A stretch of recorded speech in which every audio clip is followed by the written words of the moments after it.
आजची ही गोष्ट आहे एका मोठ्या विजयाची, एका अतुलनीय बलिदानाची आणि एका अशा मुकुटाची ज्याचं वजन फक्त राजालाच नाही तर इतिहासालाही जाणवलं.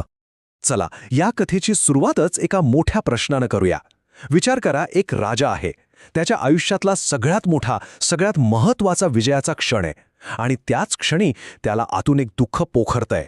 असं का? एका बाजूला सर्वोच्च विजय आणि दुसऱ्या बाजूला एक प्रचंड मोठी शोकांतिक. आपण आहोत रायगडावर. तारीख आहे 6 जून 1674. छत्रपती शिवाजी महाराजांचा राज्याभिषेक सोहळा सुरू आहे. सगळीकडे उत्साहाचं वातावरण आहे. एक नवीन सार्वभौम हिंदवी स्वराज्य जन्माला येतंय आणि त्याचा उत्सव अख्खा गड साजरा करतोय. समोर 32 मण सोन्याचं सिंहासन तळपतंय.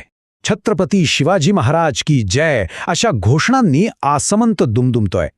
पण या सगळ्यात ज्यांच्यासाठी हा सोहळा आहे ते महाराज, ते मात्र गंभीर आहेत. त्यांच्या चेहऱ्यावर आनंद नाही. त्यांचं मन इथे नाहीच आहे. ते कुठेतरी दुसरीकडेच भटकट. महाराजांच्या या गंभीरपणाचं कारण काय?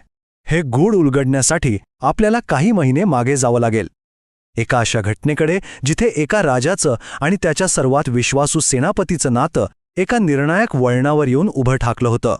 तर या गोष्टीच्या केंद्रस्थानी आहेत 2 महत्त्वाची व्यक्ती. एक अर्थातच छत्रपती शिवाजी महाराज आणि दुसरे त्यांचे सरसेनापती प्रतापराव गुजर. प्रतापराव म्हणजे फक्त एक सेनापती नव्हते. ते महाराजांचे बालपणीचे मित्र होते, जवळचे नातेवाईक होते. एक अतूट असं नातं होतं त्यांचं. आणि मग एक दिवस या नात्यात एक ठिणगी पडली. झालं असं की बहलोल खान नावाचा एक मोठा शत्रू प्रतापरावांच्या हातून निसटला होता. आणि तेव्हा महाराजांनी प्रतापरावांना एक खरमरीत पत्र पाठवलं. त्यात स्पष्ट लिहिलं होतं, त्या बहलोल खानाचा पराभव केल्याशिवाय आम्हास तोंड दाखवू नका. हे शब्द खूप जिव्हारी लागणारे होते. आता खरं तर महाराजांचा उद्देश प्रतापरावांना सावध करण्याचा होता, पण त्या स्वाभिमानी सरदाराने त्या शब्दांना राजाज्ञा मानली आणि ती आज्ञा पूर्ण करण्यासाठी त्यांनी जे पाऊल उचललं ते एक प्रकारे अशक्यप्राय आव्हानच होतं. दिवस होता 24 फेब्रुवारी 1674. ठिकाण होतं नेसरीची खिंड. महाराजांच्या त्या शब्दांनी आतून घायाळ झालेल्या प्रतापराव गुजरांनी एक धाडसी आणि खरं तर एक अंतिम निर्णय घेतला. त्यांनी आपल्यासोबत आपले फक्त 6 सर्वात विश्वासू सरदार घेतले, म्हणजे प्रतापराव स्वतः आणि त्यांचे 6 साथीदार, एकूण फक्त 7 जण. विचार करा, एका बाजूला हे फक्त 7 मराठा योद्धे आणि दुसऱ्या बाजूला बहलोल खानाची हजारो सैनिकांची अवाढव्य फौज. मृत्यू समोर दिसतोय हे माहीत असूनही केवळ आपल्या राजाच्या शब्दाखातर आणि स्वाभिमानासाठी ते 7 वीर त्या अफाट सैन्यावर चालून गेले. ही लढाई जिंकण्यासाठी नव्हतीच, हे एक बलिदान होतं. एका कवीनी म्हटले, एक वाघ 10 कोल्ह्यांना भारी पडतो, पण हे तर 7 वाघ होते. त्यांच्या त्या हल्ल्याने हजारो शत्रूंना अक्षरशः धडकी भरवली. हे शौर्य इतिहासात एक अजरामर शौर्यगाथा बनून राहिलं.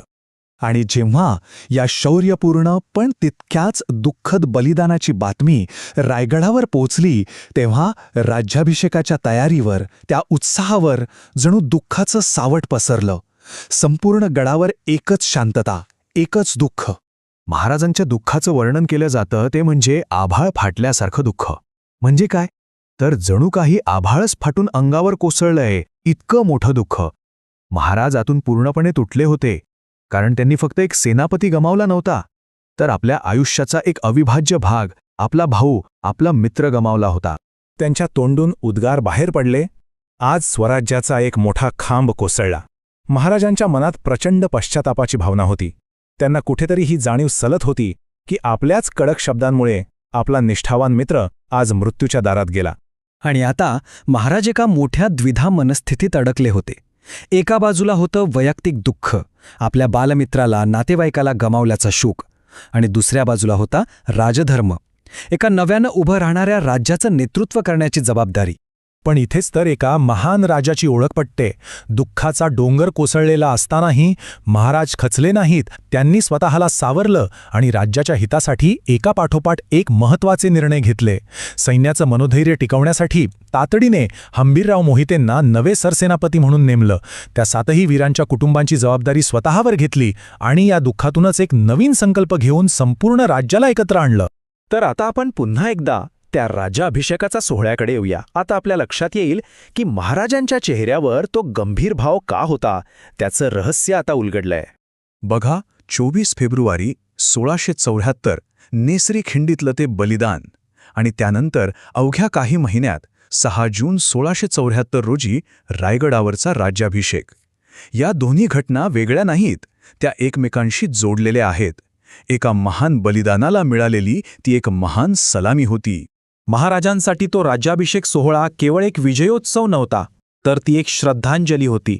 ते सोन्याचं सिंहासन त्यांना दिसत नव्हतं. त्यांना दिसत होता त्या 7 वीरांच्या बलिदानाचा पाया, ज्यावर हे स्वराज्य उभं होतं. हा विजय त्यांचा एकट्याचा नव्हता, तो त्या 7 वीरांचा होता. आणि महाराजांनी हे सुनिश्चित केलं की या वीरांचं बलिदान कधीही विसरलं जाणार नाही. ते नेहमी म्हणायचे की हे स्वराज्य त्यांच्या रक्ताने सिंचलेल्या जमिनीवर उभा आहे. इतकंच नाही, तर त्यांनी प्रतापरावांची मुलगी जानकीबाई यांना स्वतःची सून करून घेतलं. त्यांचा विवाह आपले पुत्र छत्रपती राजाराम महाराजांशी लावून दिला. त्यांची ही शौर्यगाथा पुढच्या अनेक पिढ्यांसाठी एक प्रेरणास्त्रोत बनली. नेसरखिंडीतील त्या 7 वीरांची ही कथा आपल्याला एका महत्त्वाच्या प्रश्नावर विचार करायला लावते, की खरं मोठेपण कशात मोजलं जातं? मिळवलेल्या विजयांमध्ये, की ते विजय शक्य करणाऱ्या त्या अमूल्य बलिदानांमध्ये?